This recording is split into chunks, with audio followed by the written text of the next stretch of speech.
Kasus dugaan persetubuhan dengan anak di bawah umur dan pemaksaan aborsi yang dilakukan oleh Bajide terhadap Putri Nikita Mirzani terus bergulir bak bola salju. Fadel sendiri belum melakukan pemeriksaan terhadap laporan tersebut. Kini Nikita Mirzani telah membuat laporan baru terhadap pria berambut keriting yang berprofesi sebagai penari tersebut. Nikita bersama kuasa hukumnya Fahmi Bahmid kembali melaporkan Fadel dan kuasa hukumnya Rasman Nasution ke Polda Metro Jaya Kamis 3 Oktober 2024. Keduanya dilaporkan dengan dugaan menyebarkan data pribadi LM yang statusnya masih di bawah umur.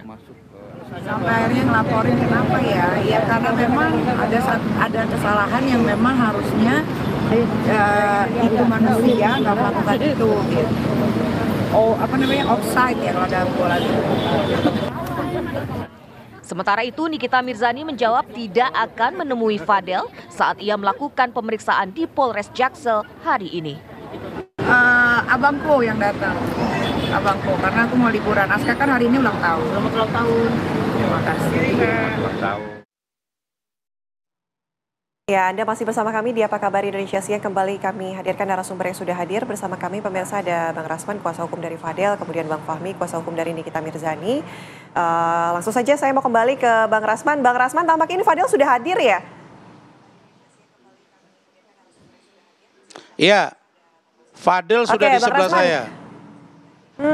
Saya juga mau nanya nih ke Fadel mengenai optimistis ketika pelaporan yang dilakukan oleh pelapor begitu ya terhadap Fadel ini mengatakan sudah memiliki bukti-bukti.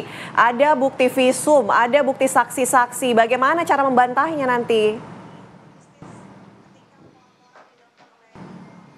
Ya, mohon maaf ya untuk statement Fadel ke media memang kita tunda dulu karena sampai beliau nanti memberi keterangan supaya runut semua rangkaian peristiwa yang dia ketahui dan dia alami sendiri ya.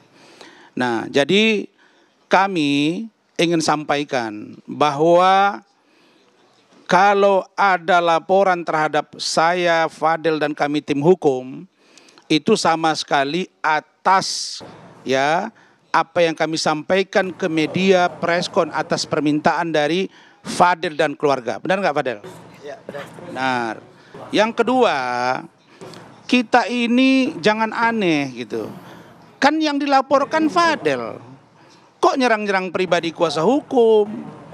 Itu membuktikan bahwa dalam tanda kutip kami menduga nggak siap tempur dengan saya dokteran dengan tim. Harusnya fair dong. Kemudian kami ingin beritahu juga bagaimana sekarang pendekatan hukum yang sudah kami akan tempuh bahwa ada seorang perempuan membiarkan anaknya 2 tahun lebih kurang di United Kingdom UK, Inggris tanpa dibiayai. Sehingga anak itu menurut pengakuan dari Fadel kepada kami sampai dia di sana melakukan pekerjaan ya dalam pengertian yang ada hubung-hubungannya dengan 303. Begitu ya Fadel ya. Dan ini adalah hal untuk bagaimana dia bisa menjalani hidupnya di sana. Ketika dia pulang ke Indonesia, lalu kemudian 5 kali datang ketemu ibunya, ditolak. Lalu Pak Umar Bajide dengan keluarga menerima dia.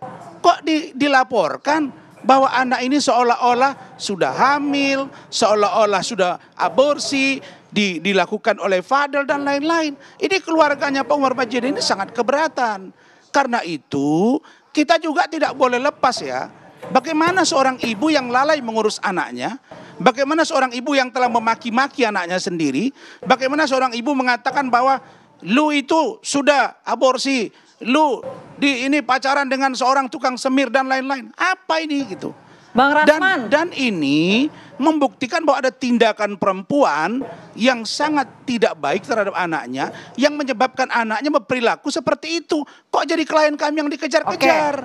Nah sekarang Bang kami Rasman, akan jawab jadi nanti. Anda ingin Kami akan jawab. mengatakan Dan bahwa keluarga klien Bajide Anda ini juga akan mengambil tidak laporan. sama sekali menjalin hubungan begitu sampai dengan menghamili ataupun aborsi terhadap LM ini, Bang Rasman? Begini, kan Anda tanya ke saya tadi, apakah Anda yakin Fadel akan lolos? Jawabannya 50-50.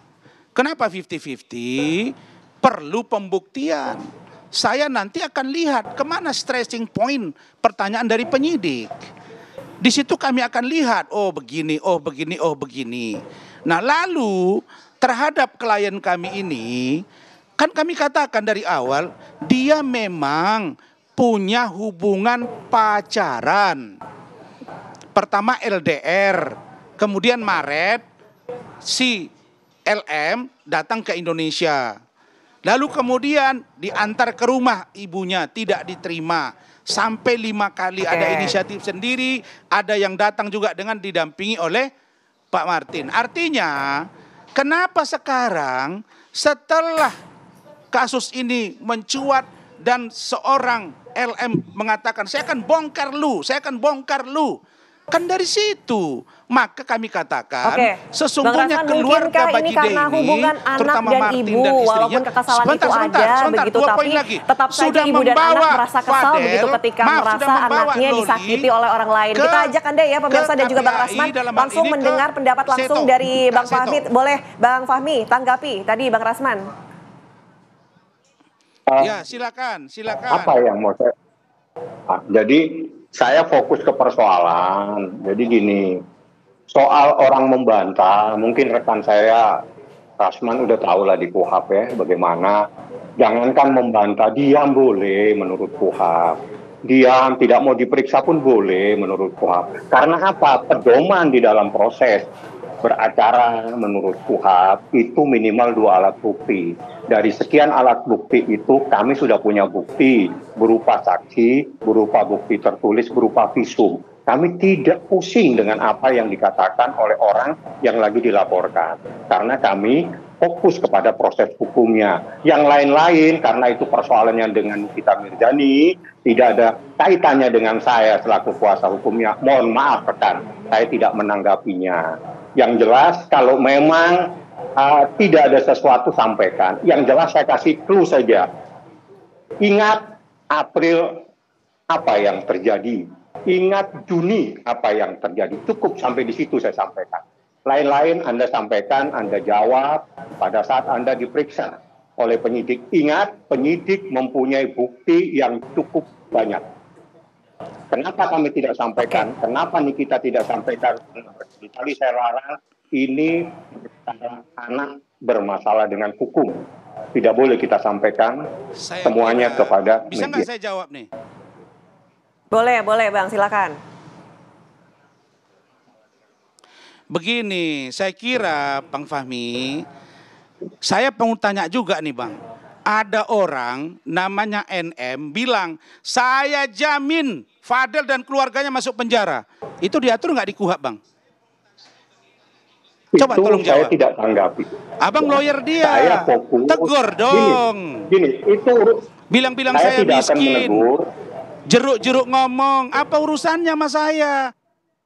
Yang bilang. Jadi gini, Abang, kita saat ini membahas perkara yang ada di Polres.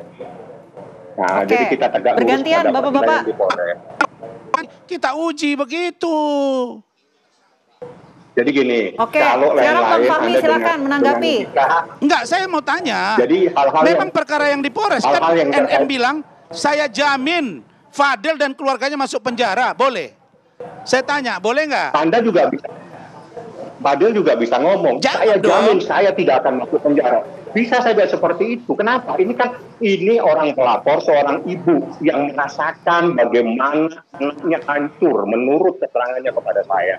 Bagaimana seorang ibu, kita semua punya anak, kita punya anak. Jadi kalau hancur boleh bilang orang masuk penjara satu rumah gitu? Bukan. Jadi dia tahu persis persoalannya. Kalau dia ngomong seperti itu suara seorang ibu. Hati seorang ibu yang berbicara kepada masyarakat. Ada persoalan yang saat ini yang paling krusial, bagaimana dia Jadi ingin melindungi anaknya. kalau Fadel bilang itu suara ibu, suara keluarganya juga dia keberatan, kenapa nggak seimbang? Silakan. Fadel mau bicara apa saja silakan, mau membantah silakan, mau tidak datang silakan. Saya pakai KUHP. Anda advokat, rekan saya juga tahu proses hukum itu seperti mana. Kita ini Minimal 2 bos, alat pegangannya bukti, KUHP rekan. juga. Emang saya baca apa saya? Saya nggak baca Alkitab, Ya saya iya, baca kalau memang Al-Quran. begitu, Saya baca KUHP. Baik. Yang Anda baca dengan saya baca sama. berdasarkan KUHP. Yang Anda baca dengan yang saya baca sama. Dan ya, bagi saya Anda Baik. bukan hebat di mata saya, biasa saja Anda di mata saya. Oke, kita Baik. fokus kembali ke persoalan ini ya. Baik. Ya. Saya mau ke Bang Rasman sekarang, Bang. Ini kan kalau dari Bang Fahmi balik ke KUHP Gini, begitu, bukti-buktinya juga saya, sudah ada, sudah kalau nanti klien sudah disiapkan. saya itu ngomong Bang sedikit Rasman, agak apa, nanti saya dulu Bang. ingatkan. Ini kan Harus saya kalau ingatkan dari dong. tim kuasa hukumnya Nikita Mirzani bilang juga masuk melaporkan keluarga, Anda masuk penjara karena untuk memang keluarga. Emang dia membeberkan siapa? data Tuhan. pribadi anak di bawah umur begitu. Seperti USG-nya dari LM. Nah, ini bagaimana Bang merespon ini? Kata Kita siapa? tidak bicara kembali ke Kata tadi ya, siapa langsung kita ke membeberkan? substansinya. Kalau membeberkan itu tidak ada sebab akibat, Mbak. Kenapa ada reaksi? Karena ada aksi. Ada seorang perempuan yang menyatakan anaknya aborsi, anaknya dihamili, anaknya dilecehkan. Ada di media sosial. Emang ibu boleh ngomong begitu suka-suka walaupun dia anak di bawah umur? Ibu ini juga harus diproses hukum. Nah, kami menjawab sesuai dengan kemauan klien. Loh, kok saya yang Oke, dilaporkan? jadi jawabannya Anda Kalian tidak merasa laporkan 1000 salah begitu laporan, ya? gua nggak Membeberkan takut. hasil USG tersebut, Bang Rasman. Nggak takut. Saya nggak tahu itu takut apa, roti takut itu ya? Nggak ada Oke, sama kami Bang itu. Rasman, Cuma kalau maunya fair data dong. USG itu untuk apa ya Bang dibuat? Waktu itu LM itu kenapa sampai harus ada USG segala? Lah itu nanti, makanya yang disebut dengan data pribadi itu kita ungkap secara